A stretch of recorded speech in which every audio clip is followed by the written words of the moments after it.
Rhapsody of realities. आज Thursday 29 जुलाई 2021।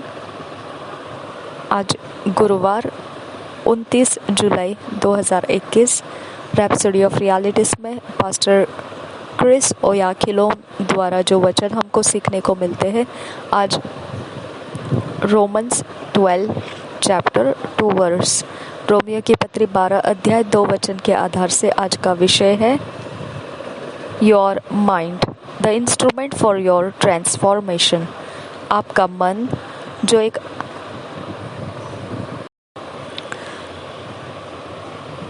यह एक औजार है, यह एक साधन है आपको परिवर्तित करने के लिए। Your mind the instrument for your transformation. आपका मन एक औजार है, एक साधन है आपको परिवर्तित करने के लिए। रोमियो के 12 अध्याय के 2 वचन के आधार से हम इसे सीखेंगे। रोमन्स 12 चैप्टर 2 वर्स के आधार से ये वचन हम सीखेंगे। And be not conformed to this world but be ye transformed by the renewing of your mind that ye may prove what is that good and acceptable and perfect will of God. और एक बार पढ़ेंगे Romans 12 chapter 2 verse. And be not conformed to this world but be ye transformed by the renewing of your mind that ye may prove what is that good and acceptable and perfect will of God. इसी वचन को हम हिंदी में पढ़ेंगे। Romeo की पत्री 12 अध्याय 2 वचन।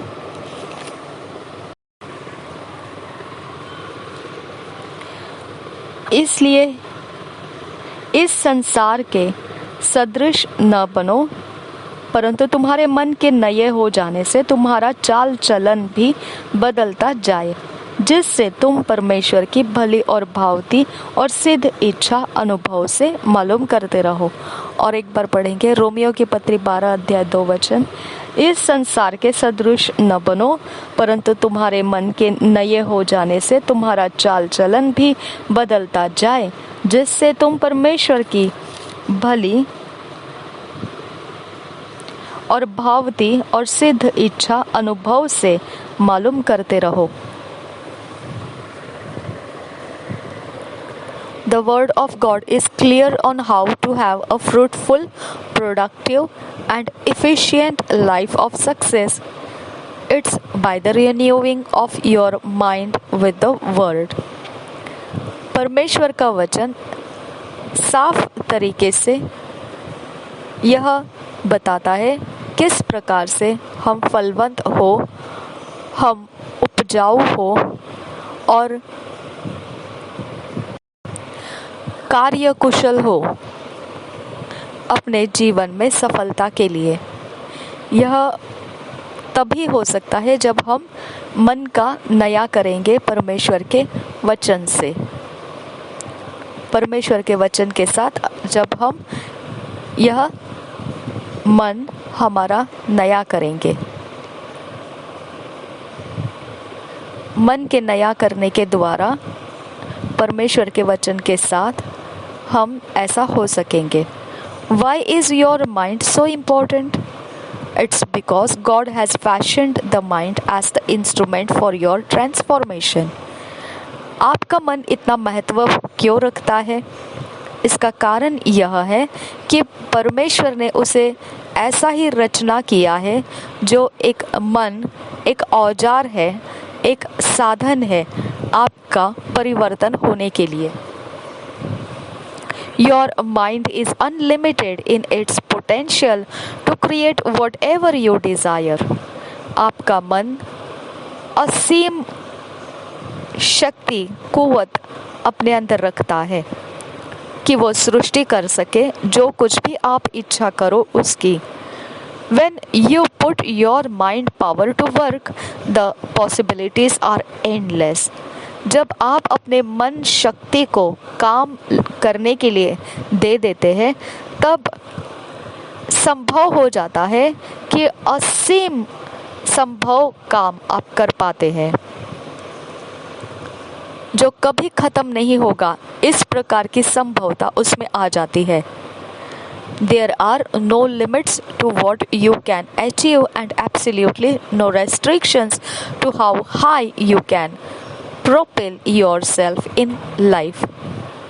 इसमें जो मर्यादा होती है वह नहीं रहती जब आप ऐसे प्रकार का कुछ काम करने के लिए ठान लेते हैं और बिल्कुल सच्चाई से, जिसमें कोई मर्यादा नहीं है, कोई सीमा नहीं है कि आप कितनी ऊंचाई तक जाओगे, आप कितने ऊंचाई पर अपने जीवन को उठा पाओगे। Your prosperity is essentially determined by the content and quality of your mind, because with your mind you can change anything about yourself. You can establish a perfect structure and administration for your life and enjoy to the utmost the special life and blessings God has given you.